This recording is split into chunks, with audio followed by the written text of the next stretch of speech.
আসসালামু আলাইকুম। সজনে গাছ মসজিদের সামনে, কিন্তু অবাক করা একটা বিষয় দেখতে পাইলাম। এই যে দেখতে পাচ্ছেন, এই যে ঝুলতেছে, এই যে ঝুলতেছে অনেকগুলো, একটা না দুইটা না, অনেকগুলো, অনেক অনেক তালা, অনেক তালা, পাতা দিয়ে বানানো তালা। এর বিষয়টা আসলে বুঝতে পারলাম না আমরা। আসলে কি আহ, আহ, পীর ফকির দরবেশ যারা আছে তাদের কাছ থেকে কোনো মা ও বোনেরা বা সন্তান হয় না, নাকি এরকম হলে নাকি সুতা বা তালা বিভিন্ন ধরনের জিনিস গাছে ঝুলিয়ে রাখে? আসলে সেই ধরনের কোনো কার্যক্রম কিনা, নাকি অন্য কোনো বিষয় গাছকে মেরে ফেলানোর জন্য?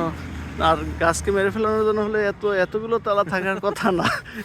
আসলে আসলে নিজেই মরবে না গাছ মরবে, কি যে বুঝতে পারতেছি না। যে ভাইরা দেখেন আসলে যে এই তালাগুলো ঝুলানোর মূল কাহিনী কি, এই হঠাৎ করে আমাদের চোখে পড়লো, বিষয়টা বুঝতে পারছি না যে আসলে এই তালা এরকম ঝুলাইছে কে বা কারা এবং কি উদ্দেশ্যে। আসলে যে কি উদ্দেশ্যে হুজুর, হোক না কেন, আসলে উদ্দেশ্য যে ভালো না সেটা আমরা বুঝতে পারছি, এবং আসলে এ কি দ্বারা তালা তো হুজুর মেন না হইতেছে শৈশবের কথা মনে পড়ে গেল এই তালা দিয়ে। তাই না? জি জি, জি আসলে শৈশবের স্মৃতি। আসলে খেলনা পালাপানে আনন্দ করে বানিয়ে ঝুলিয়ে রাখছে কিনা তাও বলতে পারছি না।